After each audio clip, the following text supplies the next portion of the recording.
love to have great storytellers from all mediums at our show. Jane certainly fits the bill. It's also my honor to be here today to present to Jane our Inkpot Award for achievement in film and television.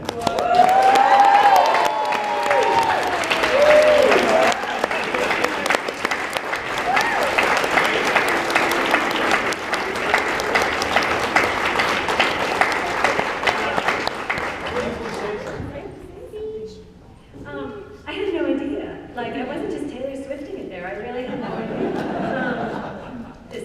This is so cool. I actually have very few awards because I write in genre.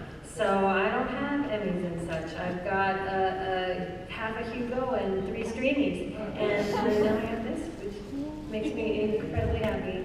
So thank you, Comic-Con. Thank you.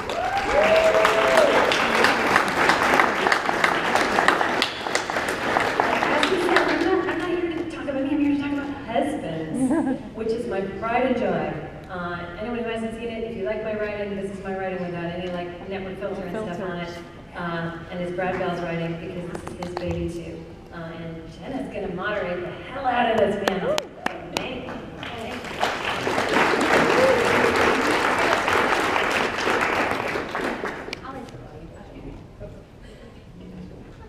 Hi guys, I'm Jenna. I have moderated this panel a lot. Well, I love the series. It's absolutely wonderful. I'm assuming all of you guys have seen it. All right.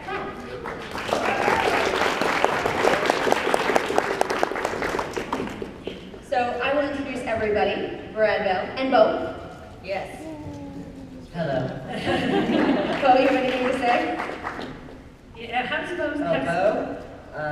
Suppose, well, to be honest, Bo got a little too stoned earlier, and he's just kind of like taking on him right now.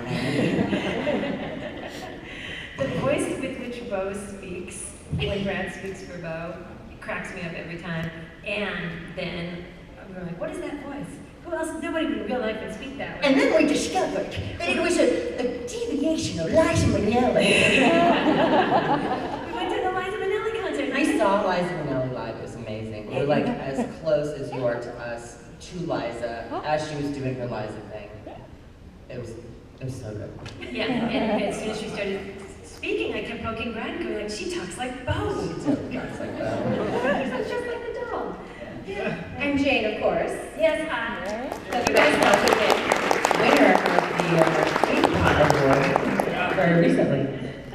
That looked like a witch hat when I first saw it. I really like that. Yeah. It's really awesome.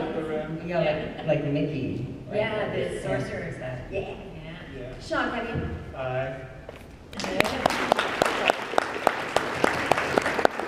And you, Lego.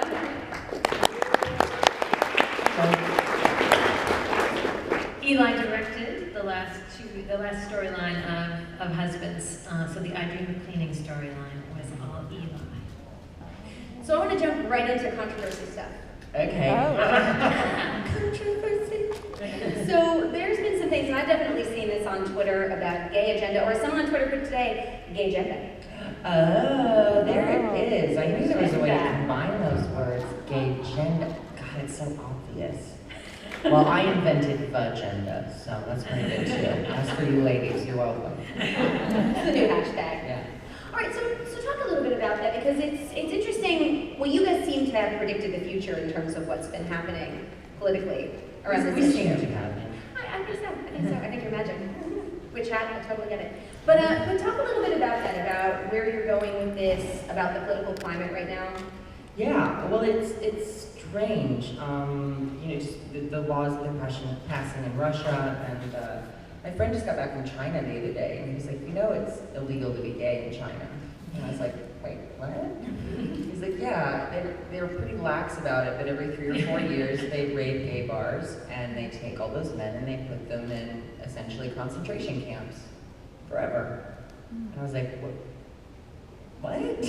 That happened? Why don't we hear about it? And he's like, yeah, that's weird, isn't it? We don't hear about it, and you know, we hear about Russia's laws and Uganda and everything that's going on, and I just feel like there's clearly an anti-gay agenda, right? So why shouldn't there be a gay agenda? Why is that a bad thing? Yeah, right, exactly. Like, our agenda is for people not to be put in concentration camps for being gay. Like, that is our agenda. So, yeah, we're just starting to embrace that and not being afraid to piss people off because of what we believe in. I just want to add on to agenda that earlier in my career, one thing I was doing from very early in my career is I was always the one in the room going like, could this character be gay? Maybe that character could be gay. Like, and diversity in all sorts of ways. I was always the one pitching it about like maybe the cop, maybe not just the cop and the judge could be gay. Maybe the lawyer could be gay. Maybe, you know, just like maybe this major character. I meant to say black there instead of gay. Maybe not just the cop and the judge should be black. Maybe the lawyer should be black. Maybe we should have diversity all over the place in our shows. And everyone would sort of go like, you can't write that way. You can't write with an agenda. You have to write the best story. I said, now I sort of have climbed up through the ranks and I go, you know what? The best writers, the ones at the top, the ones that are getting things done, are always coming at it with an agenda. They have something to say. There's no point in making TV if you don't have something to say. The best shows have the most to say. Well, it's kind of irresponsible not to notice the kind of power you wield at the top like that too. So I mean, whatever you say, even if you think you're not saying something, is heard. Right. So there is some level of responsibility, Right. I think, at that point. Yeah, because not saying it is saying Pretty the much, opposite. exactly. Yeah. You know, we were actually talking about this yesterday on a panel about gender swapping and taking characters that you may have written as a man and swapping them or vice versa and doing the same thing. So because we were talking about that, I'd love to talk a little bit about the whole marriage is exactly the same, if it's gay versus straight or any combination thereof, or what specific issues that you guys might address that might be very specific to this. Yeah, there are a lot. Particularly, I think, in terms of, well, sex, because that's really the main difference, right? But, you know, there are some universal issues, there are several universal issues in terms of being in a relationship, you know, living together, like, oh, your hair is in the sink, or, you know, you never clean up after yourself, or whatever it might be. And also specific issues, like monogamy. Someone recently said something, a gay man who's married, who's talking about hooking up with somebody, and I was like, what? And he said something like, oh yeah, well, open relationships are the standard in DC, you mean Washington, DC. And I was like, oh, so when you're married, that doesn't, like if someone says, yeah, my husband so-and-so, like, he's not off the table? And he was like, oh no. And I was just like, okay, and I'm like trying to wrap my head around it. So I think specifically that idea, because there's a whole conversation around monogamy, where That is very specific to that community. That Yes. it is certainly not the assumption. and it's trying to find the right answer. You know, you'll hear gay people often say, well, monogamy is not natural. It's not the way we're supposed to, as if like being non-monogamous is the answer. And I don't think there's one answer for all people. I think it's an individual thing. So that would be an interesting conversation to have. You know, like, where is my limit on that, and where do I feel comfortable, and that's got to be a strange exploration for any couple, you know? And I think that is an example of the kind of story we could tell that's sort of specific to the community these guys are in. There are so many others, like you were talking about, which one of us is more likely to do this or that, like, and is that something I approve of? Even if it's just like, I want to watch a scary movie and you don't, is it all right for you to go watch a scary movie without me? Is it, you know, what do you do together as a couple and what do you not? That every young married couple has. And one thing I love about our show is that we can talk about both kinds of stories. And you know, as we're planning stories, because we're planning stories, we're thinking about both kinds. Planning stories? Hint, maybe? Sorry, just had to ask. Ellipses, ... Yeah. Well, also, we wanted to talk about, because we've talked about this in the past, femme versus butch, what is considered the right thing to do, and it was something that came up yesterday in terms of strong women or strong female character, Right. which I know is a t-shirt that you have, Yeah. and what strong means and what is valued versus what is not valued. That's interesting. What does strong mean? I'm still trying to sort of define that. Because I feel like when I see strong gay characters, the same way we see strong female characters, and that doesn't mean like kicking ass. Yeah. Kicking ass is awesome. Like, I'm not opposed to some strong gay characters kicking ass. There are a lot of gay characters on shows that shall remain nameless, for the sake of politeness, that seem very passive. Who said that? Yeah. They don't know what they want, you know, like, do I want this guy, do I want that guy? Like, he sent me a text that has an emoticon, I don't know, do I want to date that guy? You know what I mean? And it's just like, really, like, it's like Lena Dunham's version of gay men, and I'm just like, these are the empowered gay men we're supposed to be. Like, your biggest problem is that, like, he made the latte wrong, and now you may not spend the rest of your lives together. And I don't, that's, to me, that is not the strong gay character. Even if they're making the wrong choices, or even if they're a villain, or, you know, whatever it may be, they know what they want, and they're committed to it, and they're self-reliant. That's really, I mean, we talked about in the panel that Jen is talking about, we talked a lot about, is strong even the right word for that? We just talked about complex and human as something that characters should be. Like, femininity is for all women, the weak and the strong, and everybody has all kinds of aspects to them. And now you're talking about a whole different thing I didn't even think of, which is the main thing you're told when you're writing a character is you make them want something, and they're going after that goal, and every scene is about them trying to get from where they are to what they want. Yeah, and just, to me, that's more authentic to the gay experience anyway, right? Because when you're a kid, you're told, like, here's this life you can't have, here's this thing you can't have, whatever it is, or you're wrong, or what. And so you sort of grow up with this psychology of, like, I'm gonna go get that, whatever it is, you know, whether you spend the rest of your life being really successful to compensate for the fact that, you know, you're wrong, quote unquote. But I don't know gay people that are that completely wishy-washy about what they want in their lives. Well, I actually had a theory recently that nobody else is ever going to win a reality show again except the gay contestants, because they come in there knowing how to keep themselves safe, how to observe everybody, how to... Exactly. It's a different psychology. Well, I mean, there's something that we had talked about in the past that I think is a really important thing to talk about now, is the right kind of gay character. Right. Which is, I mean, it's frustrating because you get the same thing with women, like, oh, well, she's a mom, so she's not this, or she's this, so she's not this, and devaluing femininity. Right. So you mean the safe gay character? Exactly. That's what you mean. The one that the rest of America can sort of swallow and tolerate. Like, oh, that's that gay that I can expect. That's the one over there. Right? It's wrapped in this specific package. Yeah, unless it's HBO, everything, you know, if it's network, that's the package we need. That's what they're saying. Yeah. But even HBO, you basically got one kind of gay character in one show. What? No, there's so many gay. What?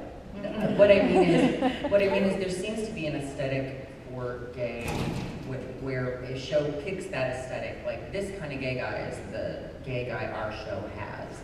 And they show that kind of gay guy in different forms, but pretty much that same person, you know, like artsy and tattooed and scruffy and mostly masculine, and like all 6 guys are that way. I mean, with Husbands, we had 2 gay men, and I thought, well, let's show the spectrum. Like, let's go as polar opposite as we can, so that we can sort of explore everything in between.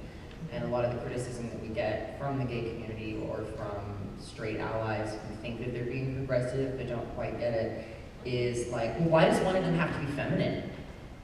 And I'm like, well, did you not see the athlete sitting next to me who plays my husband?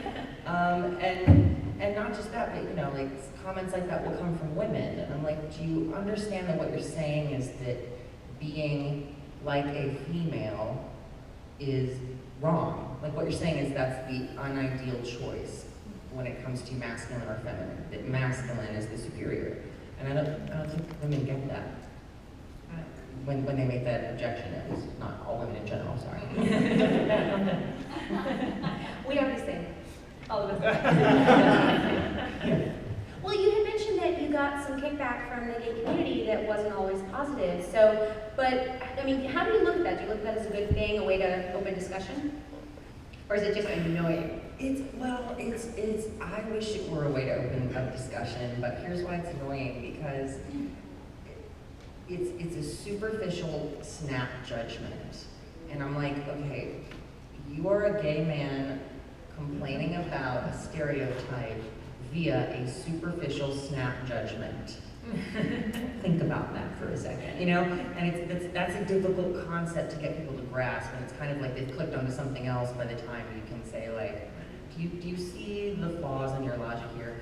So that's why we have to keep making the show and exploring these ideas and others in similar ways. And it has nothing to actually do with the show. It's basically just their internalized homophobia being projected out upon something that clearly they don't like about themselves, which sounds like for most people it's their femininity, their feminine side, because that's where Brad gets most of it. And so to accommodate everybody's feelings would never work, ever works. It never works, and so that's has nothing to do with the show. That's true, and you know, as Brad's saying, the comment section on YouTube may not be the best place to engage in it. I've never read those. I think I should go. Don't, This no, is like no, one of never those read channels, it's just never a good idea. Most of them are overwhelmingly positive. I mean, But you don't see those, right? Just skips over those. Oh, they love it, love it. No, I did the math. Actually, I looked at how many total likes we have on the series and how many dislikes we have, and it's something like 36,000 likes and like 802 dislikes. 802 people didn't like us. Out of 36,000. So it's pretty impressive, you know. That's pretty, yeah. Who are those 802 people, and what can we do to bring them in? Cookies. All right. Well, you have to convert them from their religions probably to mean something. And a lot of the time, I mean, you find whether it's racism, homophobia, stereotypes stem from ignorance. And one thing that Brad and Jane have done, this show rages against ignorance. It says, okay, this is a marriage, these are people, spend time with them. Like, spend time. What looks can be deceiving.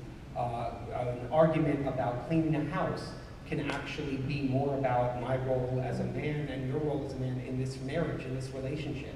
What they've created is a beautiful world that rages against ignorance and promotes imagination. To imagine how a successful marriage, how a successful relationship can exist between these two men who are totally different.